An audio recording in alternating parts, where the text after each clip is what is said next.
You know, there's another war that's been going on for a good many years, but especially since the early 70s. We have spent hundreds and hundreds of billions of dollars on this particular war, but it's been war on American citizens more than it's been a war to change these conditions. And that is the war on drugs, which has been a complete, total failure.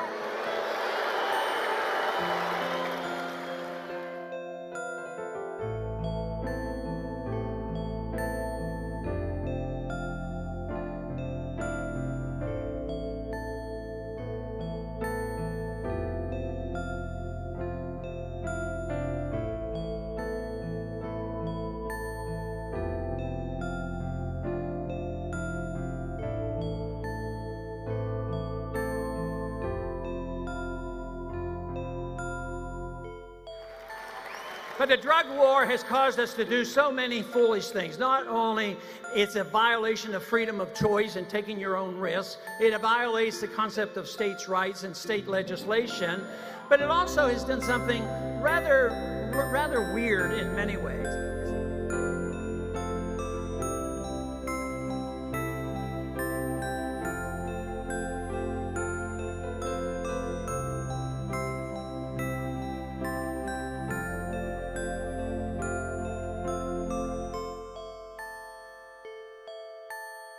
Always going to be in our society, they're always going to be here.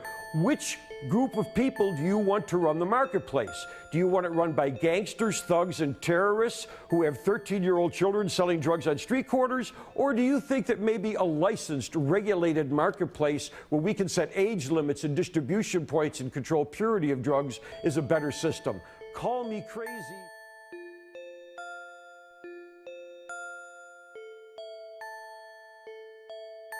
This drug trade.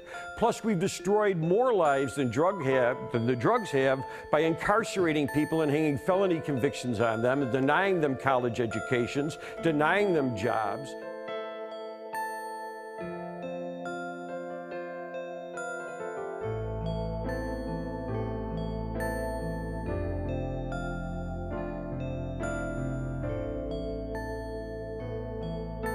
And he designed an organization of law enforcement that would protect people from other people doing them harm. When you institute a prohibition like we have with drugs in this country, what you are doing is not protecting people from other people. You are attempting to use law enforcement to protect people from themselves. Protecting you from yourself is a function of family, church, education, and the healthcare system. It never is and never should have been intended to be a law enforcement function. We are out there enforcing morality when we enforce drug laws.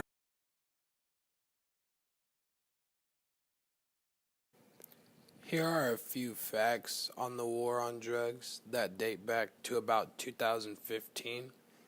So the amount spent annually in the U.S. on the war is about $51 billion. The arrests in 2015 in the U.S. for the drug law violations were 1,488,707.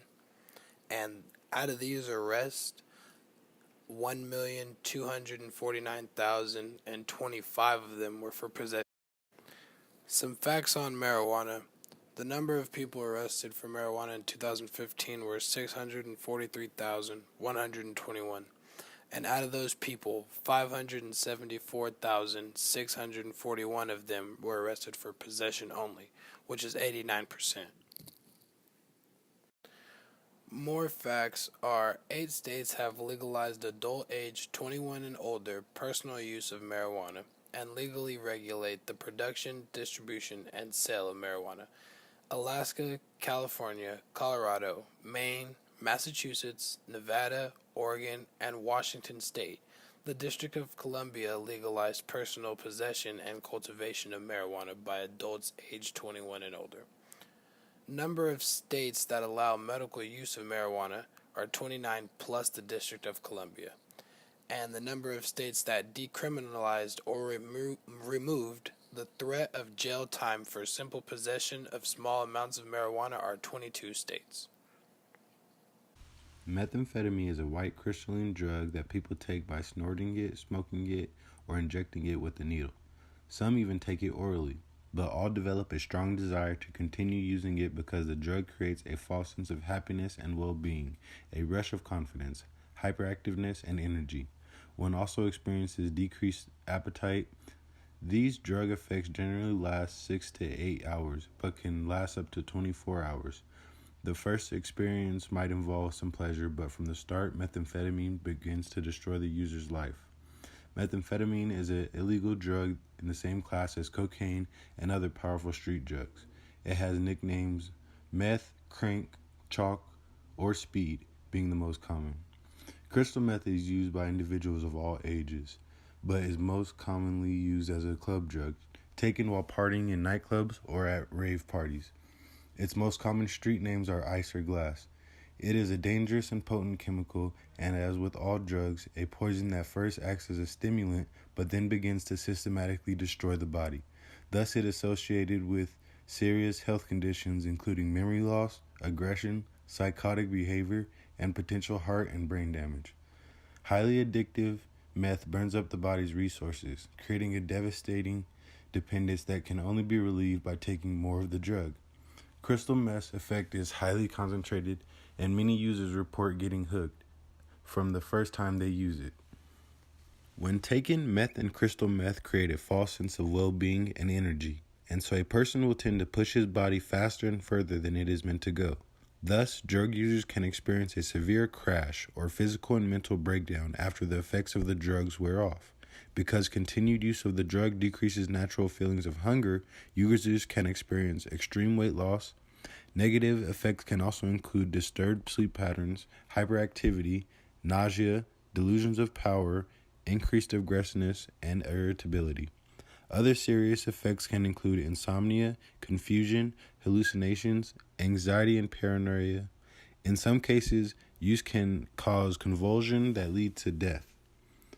In the long term, meth can cause irreversible harm, increased heart rate and blood pressure, damaged blood vessels in the brain that can cause strokes or an irregular heartbeat that can, in turn, cause cardiovascular collapse or death, and liver, kidney, and lung damage.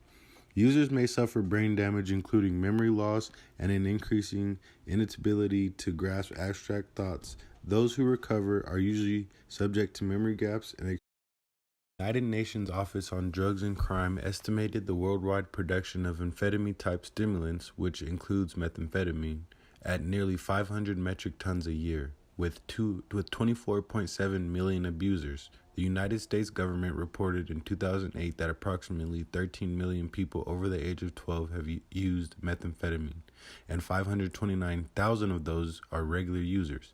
In 2007, 4.5% of the American high school seniors and 4.1% of 10th grade students reported using methamphetamine at least once in their life. In the United States, the percentage of drug treatment admissions due to methamphetamine and amphetamine abuse tripled from 3% in 1996 to 9% in 2006. Some states have much higher percentages, such as Hawaii, where 48.2% of the people seeking help for drug or alcohol abuse in 2007 were methamphetamine users. It is a drug widely abused in the Czech Republic. There it is called Pervitin and is produced in a small hidden laboratories and a limited number of larger ones. Consumption is primarily domestic, but Pervitin is also exported to other parts of Europe and Canada. The Czech Republic, Sweden, Finland, Slovakia, and Latvia reported amphetamines and methamphetamines as accounting for between 20% and 60% of those seeking drug abuse treatment. In Southeast Asia, the most common form of methamphetamine is a small pill called a yaba in Thailand and a shabu in the Philippines. The multi-million-dollar super lab of Breaking Bad may be gone, but thousands of meth labs around the country remain. The Midwestern states tend to see the most incidents involving meth labs, and Missouri outranks all others with 1,825 busts and seizures in 2012, according to a Government Accountability Office analysis of Drug Enforcement Administration data. Here are some facts on cocaine. For starters, it's actually legally produced from the base root of the coca leaf, which is exported from South American countries or any other countries that produce the coca leaf. and is used as an anesthetic in procedures and hospitals around the world. Another fact about cocaine is that actually not as many people as one would think are using the drug. Another fact of the drug is that not as many people are using it as one would think. The intent of the war on drugs was to target smugglers and kingpins, but only about 5% of the arrests made on salespeople of all drugs were selling cocaine. Cocaine abusers almost always experience overdose effects.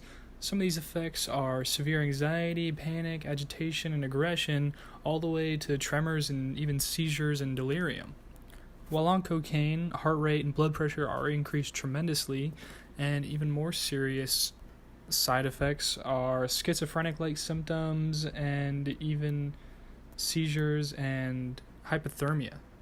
After seeing those statistics and listening to information given today, what is your stand on the war on drugs?